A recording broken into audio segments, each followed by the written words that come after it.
ഇവിടെ 10 വർഷക്കാലത്തെ PSCയിൽ നടന്നിട്ടുള്ള വ്യാപകമായ ക്രമക്കേട് കേരളത്തിലെ ലക്ഷോപലക്ഷം ഉദ്യോഗാർത്ഥികളുടെ സ്വപ്നങ്ങളെയാണ് ഇല്ലാതാക്കിയത്. വളരെ മിടുക്കരായി പഠിച്ച് ഹാർഡ് വർക്ക് സ്മാർട്ട് വർക്കും ചെയ്യുന്ന ഉദ്യോഗാർത്ഥികൾ ഇപ്പോൾ സെക്രട്ടേറിയറ്റിൻ്റെ മുന്നിൽ സമരത്തിലാണ്.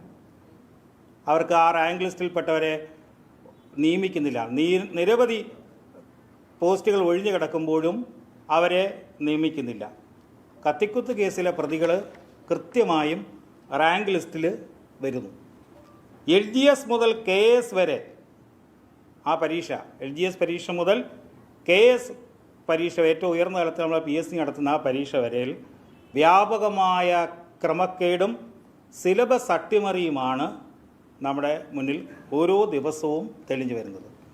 അതുകൊണ്ട് തന്നെ ഇത് സംബന്ധിച്ച് വളരെ കൃത്യമായ ഒരു അന്വേഷണം എല്ലാത്തിനെയും സംബന്ധിച്ചൊരു കഴിഞ്ഞ 10 വർഷക്കാലത്തെ PSCയുടെ പരീക്ഷാ നടത്തിപ്പും സെലക്ഷനെയും സംബന്ധിച്ച് CBI പോലുള്ള കേന്ദ്ര അന്വേഷണ ഏജൻസികൾ അന്വേഷണം നടത്തി കേരളത്തിലെ PSC ഉദ്യോഗാർത്ഥികളുടെ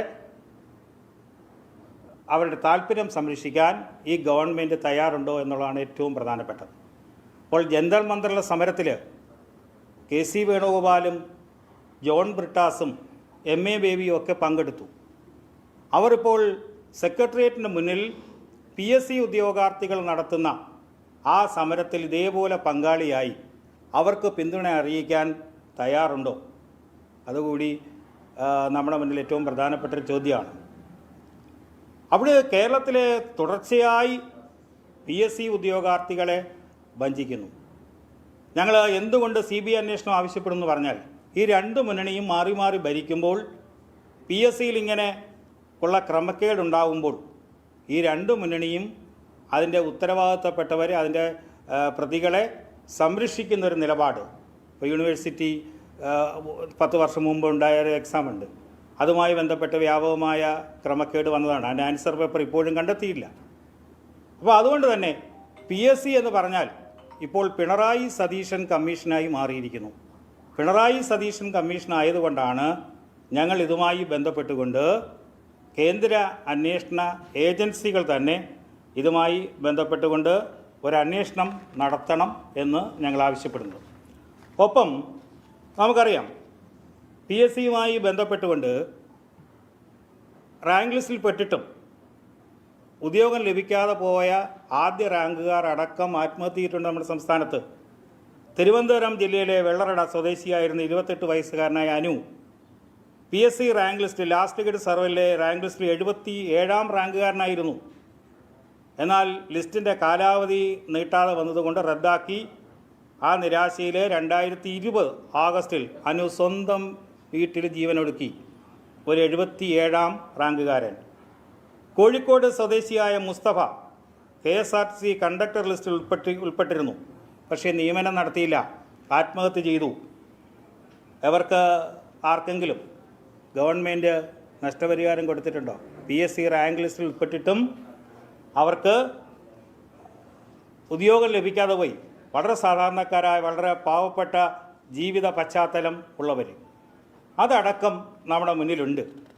അതുകൊണ്ട് തന്നെ റാങ്ക് ലിസ്റ്റിൽ വന്നിട്ടും അവർക്ക് ജോലി ലഭിക്കുന്നില്ല. കത്തിക്കുത്ത് കേസിലെ പ്രതികളടക്കമുള്ളവർ ക്രമക്കേട് നടത്തി റാങ്ക് ലിസ്റ്റിൽ വരുന്നു. ഏറ്റവും അവസാനം ആസൂത്രണ ബോർഡിലെ ചീഫ് എക്സാമുമായി ബന്ധപ്പെട്ട് നടത്തിയ ക്രമക്കേടാണ് നമ്മുടെ മുന്നിലുള്ളത്. ഇത് കൃത്യമായി തുടർച്ചയായി PSCക്ക് ചില സ്വതന്ത്ര കമ്മീഷനായത് കാരണം ചില അധികാരങ്ങളൊക്കെ ഉണ്ട്. ആ അധികാരങ്ങൾ ദുരുപയോഗം നടത്തുന്നു. ഇവിടെ തന്നെ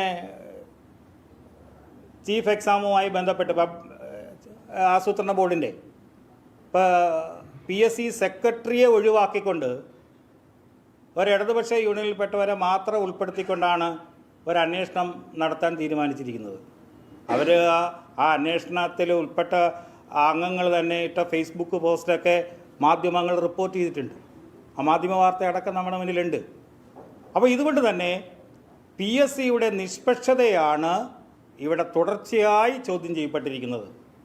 അതുകൊണ്ട് തന്നെ കേന്ദ്ര അന്വേഷണ ഏജൻസികളെ സംബന്ധിച്ച് അന്വേഷണം നടത്തണം. അങ്ങനെ അന്വേഷണം നടത്തിയാൽ നമ്മൾ തിരുവിതാംകൂർ ദേവസ്വം ബോർഡ്, ബഹുമാനപ്പെട്ട കേരള ഹൈക്കോടതി നിരന്തര ഉത്തരവിട്ടതിൻ്റെ അടിസ്ഥാനത്തിലാണ് ഒരു സത്യസന്ധമായ അന്വേഷണം നടന്നേ. ബോർഡ് ചെയർമാൻമാരും ബോർഡ് അംഗങ്ങളും ഇപ്പോൾ പ്രതിയായി ജയിലിലുണ്ട്. കഴിഞ്ഞ ബോർഡിൻ്റെയും പ്രസിഡന്റ് ഇപ്പോൾ ജയിലില്ല.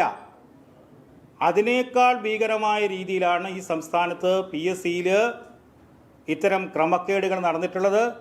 അങ്ങനെയെങ്കിൽ ഒരുപാട് മുൻ PSC ചെയർമാന്മാരും PSCയുടെ അംഗങ്ങളും ഇപ്പോഴുള്ളവരും ഒക്കെ അകത്താകാനുള്ള എല്ലാ സാധ്യതയുമാണ് നമ്മുടെ മുന്നിൽ ഓരോ ദിവസവും മാധ്യമങ്ങളുടെ വാർത്തയടക്കം പുറത്തു വന്നിട്ടുള്ളത്.